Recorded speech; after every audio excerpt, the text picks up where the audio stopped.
Good evening. This is Fox News Tonight, and I'm Trey Gowdy. Monday is Memorial Day, the day we celebrate the sacrifice of those who lost their lives in war for our country. It's good to honor and celebrate service, too, which is why we have a day set aside in November, Veterans Day, to do that. But Memorial Day is about sacrifice, the ultimate sacrifice, the giving of your life for your country and your fellow citizens. It should be, in part, a day of introspection. On Veterans Day, we can express our thoughts and feelings and wait for the response. There is no response on Memorial Day. Those we honor are dead, which leaves us to supply both sides of the conversation. I spent some time studying the deadliest battles in our history, the battles which required the most sacrifice. I wondered what it was like to be a teenager sent to Europe during World War I.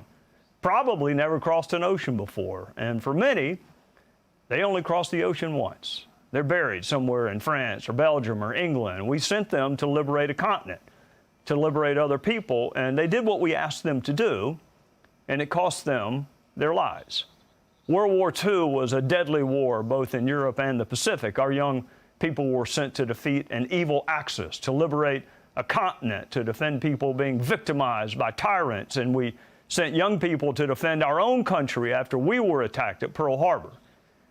Some of those soldiers are buried on the battlefields where they fell, others in foreign cemeteries. We have a beautiful monument in our own country for those never recovered, a tomb for the American soldier known only to God, the tomb of the unknown soldier.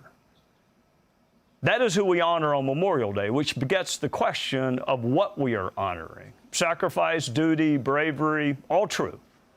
But what precisely did they die for? What was it about America that made it worth dying for? Can you imagine giving your life so others can criticize you, so others can protest you, so others can speak against you, vote against you? When you pay a steep price, you do have the right to question what you paid for. When you're footing the bill, you have earned the right to evaluate what you spent. These men and women who gave their lives for our country, I am sure, marvel at what current Americans think this country owes them. Those who simply ask that their remains be returned home, or there be a marker where a mother or a child or a spouse could visit in some foreign land.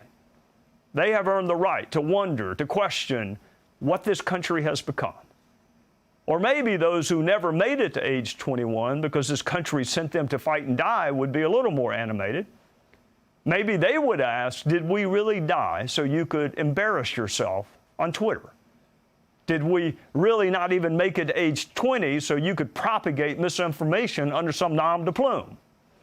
Did we really give it all so you can wait on others to provide everything for you?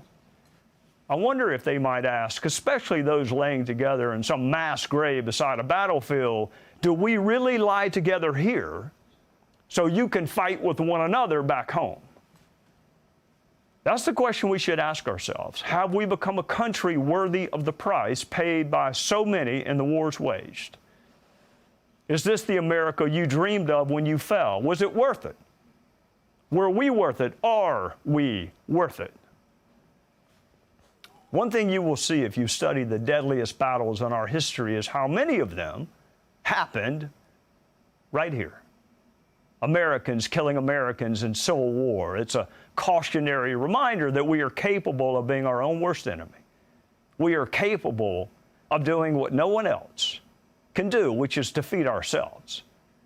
So on this Memorial Day, to honor those united in sacrifice, united in death, perhaps we can make an effort to be a little more united in life.